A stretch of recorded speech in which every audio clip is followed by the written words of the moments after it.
orang yang mengalami seperti ini juga nanti akan banyak mengalami penderitaan. Ya nanti Sun Gokong kan juga mengalami banyak penderitaan gara-gara ini. Yang kedua Cupat Kai. Kalau Pat Kai ini simbol pribadi yang fokus pada rasa, perasaan. Sehingga dia nyari enaknya sendiri, ingin nyaman, memanjakan hasrat.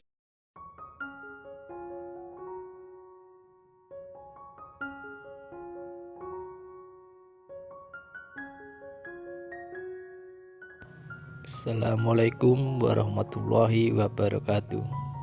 Jumpa lagi di Kata Filsafat. Kalau Hinduisme melihat penderitaan itu sebagai buahnya perbuatan kita sendiri. Dulu kita juga sudah membahas tentang Hinduisme. Tentang ini bisa dilihat di bagian tentang karma. Jadi Hinduisme punya konsep karma pala. Karma pala itu karma berarti perbuatan, pala berarti buah. Perbuatan apapun akan ada buahnya. Kalau baik, buahnya pasti baik. Kalau buruk, buahnya pasti buruk. Famay ya'mal mithqala dzarratin khairan yarah wa may ya'mal mithqala dzarratin syarran yarah. Ada kausalitas, ada sebab akibat dari perbuatan kita. Maka ayo hati-hati benar, sekecil apapun kesalahan, sekecil apapun kekeliruan, kita akan memanen hasilnya. Demikian juga sekecil apapun kebaikan, kita juga akan mendapatkan balasannya. Nah, ini kalau dalam Hinduisme disebut konsep karma pala. Karma pala itu konsep bahwa setiap perbuatan akan membuahkan hasil, yang itu nanti di sana terbagi 3. Ada namanya sancita karma pala, ada namanya prarabdha karma pala, ada namanya kriyamana karma pala. Jadi ada balasan yang diterima sekarang dari kehidupan sebelumnya. Ini kalau dalam Hinduisme karena ada konsep reinkarnasi. Ada juga prarabdha karma pala, yang ini balasan yang diterima saat ini dari kehidupan saat ini. Jadi ada yang kelakuan kita bulan lalu, hasilnya kita nikmati sekarang. Ini jenis kedua ini. Males-malesan kita awal semester kemarin, hasilnya akhir semester kita nilainya jatuh. Itu kelakuan kita hari ini, kita nikmati saat ini juga. Ada juga yang kelakuan kita hari ini, buahnya besok. Ini namanya kriyamana. Ini maksudnya mewanti-wanti kita, hati-hati. Pak, saya sudah melakukan buruk-buruk, yang jelek-jelek enggak ada tuh Pak, balasannya mana? Karmanya mana? Saya enjoy-enjoy aja tuh, jangan lupa. Yang akan datang akan kamu nikmati, pasti akan kamu nikmati. Ya seandainya tidak besok-besok, pasti di kehidupan yang akan datang. Nah, itu konsep kriyamana karma pala. Jadi yang kita lakukan sekarang, hasilnya yang akan datang. Ini kalau ini konsep Hinduisme. Jadi penderitaan itu ya kelakuan kita sendiri. Penderitaan itu hasil apa yang kita jalankan sendiri. Karena kita menjalankan yang buruk-buruk, yang jelek-jelek, ya kita panennya yang buruk-buruk dan yang jelek-jelek. Konsep ini namanya karma pala. Kalau dalam Hinduisme, dalam Buddhisme ada dukkha, kalau Hinduisme ada karma pala. Ada lagi saya bawa konsepnya Taoisme. Taoisme punya konsep yang khas juga tentang penderitaan. Tao melihat, itu saya bawa beberapa ayat dari kitab sucinya Taoisme. Jadi Lao Tzu menyatakan yang pertama, kekayaan dan kemuliaan apabila dijadikan kebanggaan akan mendatangkan penderitaan. Jadi kekayaan itu hasil kerja kita, kemuliaan itu posisi kita di tengah masyarakat karena perilaku kita. Kekayaan sifatnya materi, kemuliaan sifatnya non-materi. Cuma ini kalau kita jadikan dasar identitas kita yang kita banggakan, akhirnya hanya akan melahirkan penderitaan. Kita akan susah karena itu. Jadi jangan terikat, jangan melekat dengan kekayaan dan kemuliaan. Kita akan kecewa. Kekayaan apalagi lebih mudah habis, lama-lama dia habis. Kalau kebanggaan kita dasarnya kekayaan, pada saatnya kita akan sangat kecewa ketika kekayaan itu habis atau kekayaan itu mendorong kita ke dalam hal-hal yang tidak kita inginkan. Kemuliaan juga begitu. Kemuliaan itu sangat tipis, bahkan kemuliaan itu kan posisi kita di tengah masyarakat. Dan masyarakat itu bisa mudah sekali mencabut kemuliaan yang kita sandang dalam persepsi mereka. Ada orang yang begitu alimnya puluhan tahun tapi melakukan sedikit kesalahan, satu saja kesalahan, kemudian hancurlah kemuliaan, hancurlah nama baik itu. Kalau dia hanya menggantungkan pada kekayaan dan kemuliaan, maka penderitaan yang dia rasakan akan luar biasa. Itu maksudnya tahu. Maka katanya tahu, seorang bijaksana setelah melakukan pahala bagi dunia lalu mengundurkan diri. Inilah justru yang sesuai dengan jalan tahu. Jadi menurut Taoisme, sudahlah, ayo lakukan kebaikan.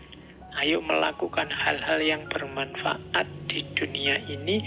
Setelah itu tidak usah menuntut apa-apa, tidak usah membanggakan apa-apa. Inilah jalan tahu dan inilah yang aman. Kalau kita tidak menginginkan apa-apa, ya tidak akan dikecewakan oleh apa-apa. Bagaikan alam yang menciptakan segala benda dan isinya, tetapi tidak menganggap sebagai miliknya. Jadi belajarlah dari alam. Alam itu memberikan banyak untuk kita, berkontribusi, memberi manfaat besar untuk hidup kita, tapi alam tidak pernah merasa bahwa karya itu, produk itu adalah haknya. Nah, jadi alam akhirnya lebih stabil, lebih harmoni. Jadi lakukan kebaikan, lakukan kebijaksanaan, lakukan banyak hal yang bermanfaat untuk dunia. Setelah itu tidak usah dihitung, mundurlah. Maka penderitaan tidak akan datang. Bekerja tetapi tidak membanggakan kepandaiannya. Berjasa tetapi tidak mengakui pahalanya. Oleh karena tidak mempunyai apa-apa, maka dia tidak pernah kehilangan apa-apa. Penderitaan lahir karena kita merasa tidak meraih sesuatu atau kehilangan sesuatu. Tapi kalau kita tidak ingin apa-apa dan kita tidak merasa punya apa-apa, ya kita tidak akan kehilangan apa-apa. Maka penderitaan juga tidak akan hadir dalam hidup kita. Ini perspektifnya Taoisme. Ternyata memang dalam hidup kita penderitaan itu lebih sering datang karena perilaku kita sendiri. Tidak sekedar karena hal-hal yang ada di sekeliling kita. Tadi saya cerita tentang novelnya Jin Young. Tiba-tiba saya teringat cerita juga serial, teman-teman mesti akrab.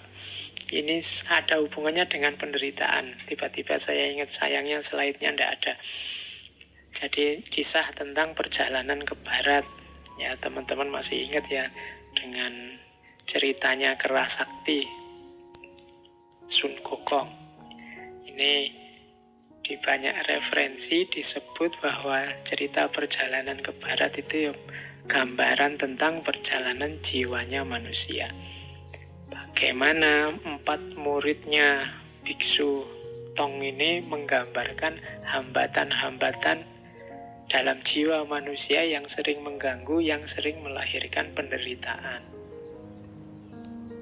4 ini kan, yang pertama Sun Gokong, yang kedua Patkai, Ju Patkai, yang ketiga Wujing yang asalnya siluman ikan, dan yang keempat kuda putihnya. Ini kan empat muridnya sebenarnya menggambarkan komposisi jiwa dan juga karakter yang sering melahirkan penderitaan kalau tidak dikelola dengan baik.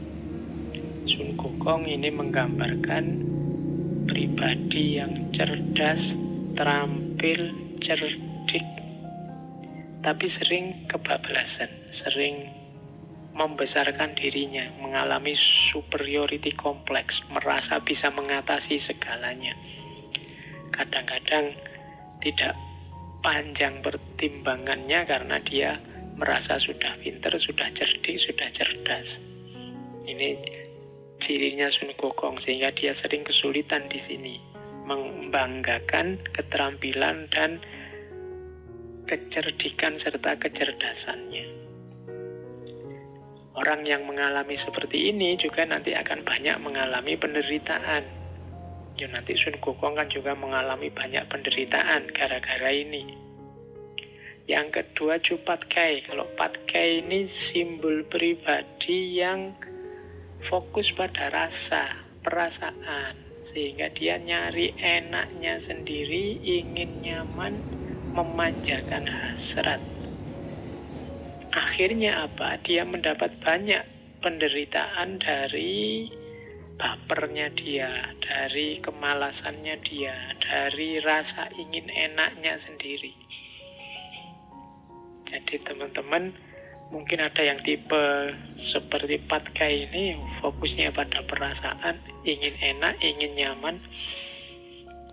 Kadang-kadang terus akhirnya jadi baper, akhirnya ingin enaknya sendiri, sehingga tidak cuma dia menderita, tapi membuat orang menderita. Oke, quote yang paling terkenal dari Patkai kan ya teman-teman hafal ya. Begitulah cinta, deritanya tiada akhir. Dia banyak menderita karena perasaannya sendiri. Nah, itu ciri orang tipe ini. Ada tipe ketiga, Wujing. Wujing ini tipe pribadi yang patuh, kemudian sungguh-sungguh ingin menerjemahkan ideal-ideal, norma-norma, ajaran-ajaran dalam tindakan. Hanya saja tipe ini kalau tidak dikontrol juga sering melahirkan penderitaan. Misalnya jadi tidak mandiri, ada ketergantungan pada otoritas. Jadi kalau yang lain bilang ke utara yang benar, dia ke utara. Yang lain lagi bilang ke selatan yang benar, dia akan ke selatan. Ada lagi kuda putih. Kuda putih ini simbolnya semangat, simbolnya kesetiaan, kekuatan.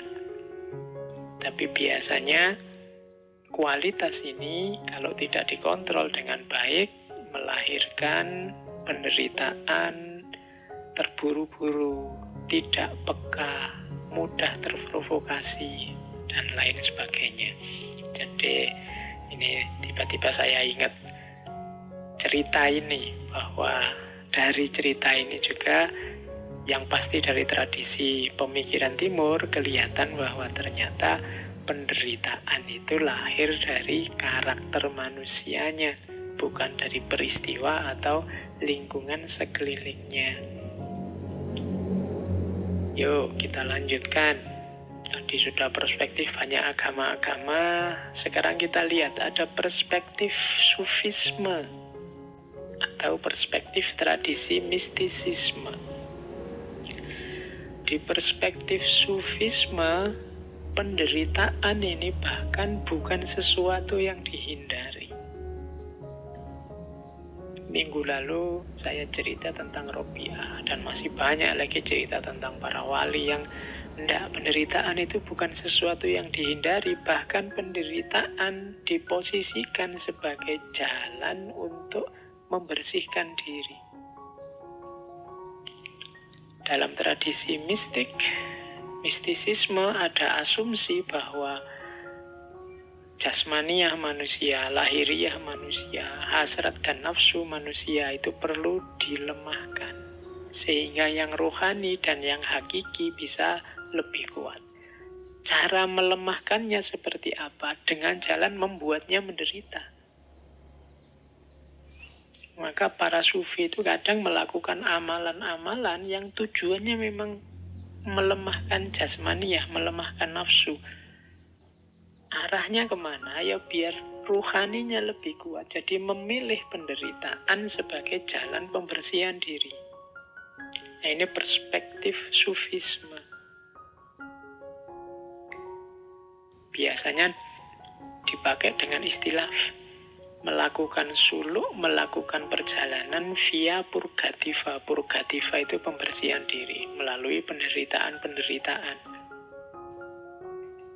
Hidup yang justru milih menderita. Ini kan sering ya, meskipun tidak ekstrim, kita misalnya puasa, milih puasa Senin Kemis, milih sholat malam. Ini kan milih yang tidak enak kan. Sewaktunya orang istirahat tidur, kita malah bangun sholat. Waktunya orang boleh makan, kita milih tidak makan. Ini kan contoh milih jalan penderitaan. Tujuannya apa? Untuk pembersihan diri.